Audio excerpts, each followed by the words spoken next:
დიახ, საუბარი დავიწყოთ განცხადებით, რომელიც პროკურორმა პიროლებთან საუბრისას განაცხადა, როგორც თამარ ბეჟუაშვილი ჩვენთან საუბრისას აცხადებს სასახლის ღობის საქმეზე დღეს სასამართლოს ჩვენებას მისცემს სასახლის ღობის ექსპერტი, ანუ ექსპერტი, რომელმაც პროკურორის ინფორმაციით სხდომათა დარბაზში უნდა თქვას, რომ ღობეს არანაირი დაზიანება არ ქონია საპროტესტო აქციამდე და სწორედ აქციის მონაწილეების ძალადობრივმა ქმედებებმა მიიყვანა ღობე იმ მდგომარეობამდე, რომ ის ჩამოიშალა.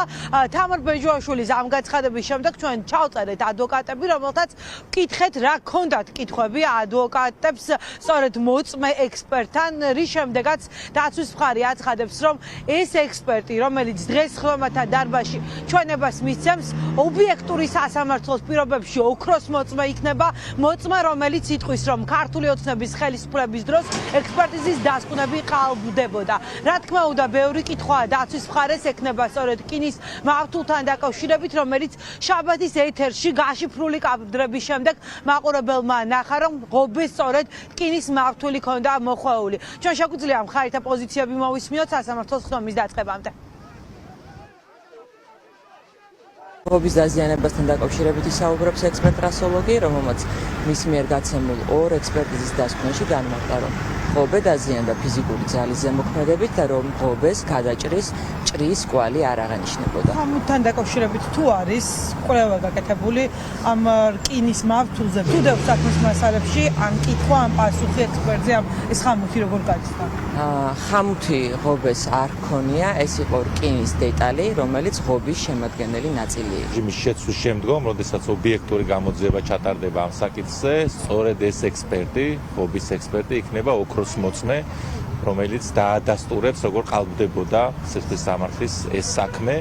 ჩვენ კარგად ვნახეთ, როგორ გამქრალია ის მაღალი გარჩევადობის 112-ის კამერებიდან ვიდეო კადრები, როგორ წაიქცა ღობე, ხოლო ტელევიზიების მიერ გადაღებულ კადრებში ცოტა შორიდან, მაგრამ მაინც ჩანს, რომ რამოდენიმე ხელის თითებზე ჩამოსათვლელი ადამიანის 1-2 მიწოლის შემდგომ ღობე იქცევა, რაც შეუძლებელია თუ ის წინასწარ არ იქნებოდა ორხეული, წინასწარ არ იქნებოდა დაზიანებული. დაუმატოთ ამას, რომ თავად ადმინისტრაციის კამერები საერთოდ გამქრალია საქმიდან, ანუ პროკურატურა ყველაფერს აკეთებს, რომ მხოლოდ ხელები შეაწმინდოს აი ამ ექსპერტს. თუ რკინის მავთული საჭირო იყო ღობის გასამაგრებლად და იყო ღობის ნაწილი, ზუსტად ეს ადასტურებს, რომ ღობე იყო მორყეული. ეს ღობე არც ისე დიდი ხნის დამონტაჟებული იყო, რომ ახლა დაჟანგებული იყო და რაღაცა ცოტა და არც ისე ხშირი იყო ამ ღობეზე შეტევა, წყალებში ვიხმარდი ამ სიტყვას, შესაბამისად არანაირი წინაპირობა, რომ ის თავისით ადამიანური ფაქტორის გარეშე ყოფილიყო მორყეული, არ არსებობს, ამიტომ წინა დღეებში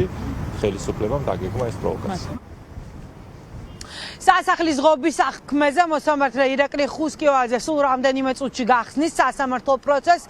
რამდენი ბრალდებული დაესწრება დღევანდელ სასამართლოს სხდომას ჯერჯერობით არ ვიცით, რადგან პროცესი არ დაწყებულა. საბადრაგო სამსახურმა მგლდანის მერვე დაწესებულებიდან და რუსთავის მე-12 დაწესებულებიდან პატიმრები უკვე მოიყვანა სასამართლოში. მათაც ექნებათ ბუნებრივია კითხვები ექსპერტთან. შეიძლება ითქვას, რომ ამ საქმეში პროკურატურის ერთ-ერთი მთავარი მოწმე სწორედ დღევანდელ სასამართლოს სხდომაზე გამოიკითხება.